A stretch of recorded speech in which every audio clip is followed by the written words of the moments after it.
friends, it's Katie, and today I'm going to be talking about one of the best book series for children and basically anyone. It's called Whatever After. It's a series. It has 10 right now, but the 11th is on its way. It's written by Sarah Milnowski. I think that's how you say it. Milnowski. Yeah, that's it. It's a series about how a girl and her brother can travel into fairy tales via their mirror in their basement. It starts out, the main character, Abby, and her brother, Jonah, they have just moved to this town and they didn't have their mirror before that. It was still in the house from the people who left it. Abby is 9, I think. I think Jonah is 7. This is how they figure it out. The brother accidentally knocks into the mirror, and the mirror starts glowing purple.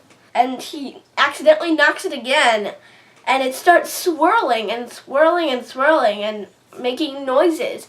And so Abby, she's like, what is going on here? And he knocks it a third time, and they get sucked into Snow White and the Seven Dwarfs.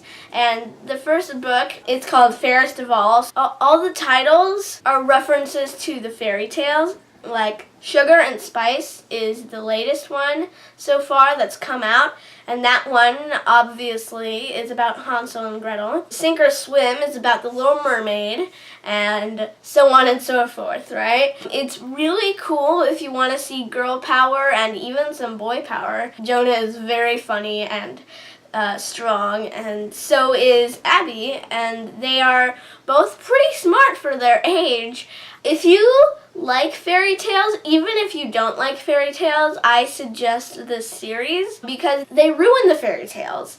And that's the funniest part. Well, they don't really ruin them. They basically just change them in big ways. Like, I don't know if you know this, but in the original Little Mermaid, Ariel dies. Yeah. They don't go in the Disney versions, they go in the original versions.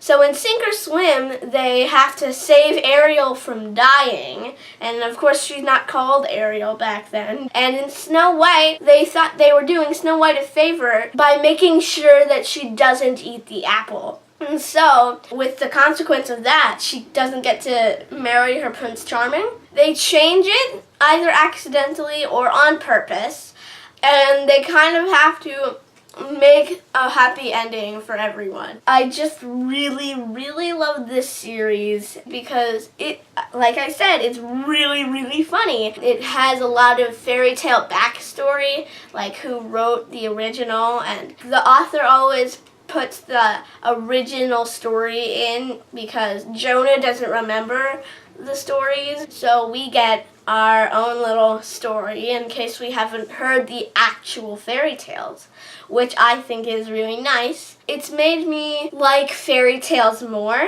because when I was little, I would only know the Disney version. I never knew the fairy tale versions. When I find out the original versions, I am surprised at how Disney has changed them, especially like The Little Mermaid. I can see why they changed it, but I was astonished to figure that out. The moral was supposed to be in that story, don't throw your life away for just some guy. Disney, get on that. Boys watching this basically are like, oh, it's just a girls series. Well, it's really not. It's really, really not.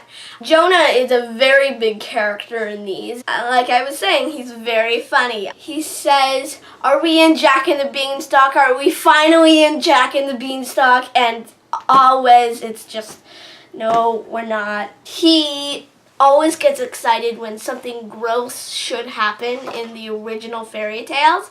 Like in the original Cinderella, the stepsisters cut off their toes, and he was really excited about that. He was just like, oh, grossness, yeah! The next book is called Abby and in Wonderland, and I got pretty excited about that. Before I go, the new one is coming out September 12th, and I have a thank you to make.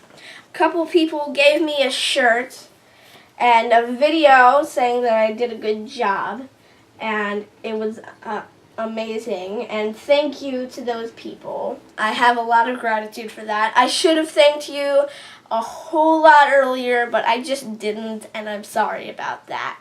One more thing, we are doing a live stream Q&A tomorrow, Wednesday, August 9th at noon Central Time. So if you have any questions, we both will be there. We hope you can join us, and I will see you then, and see you next time.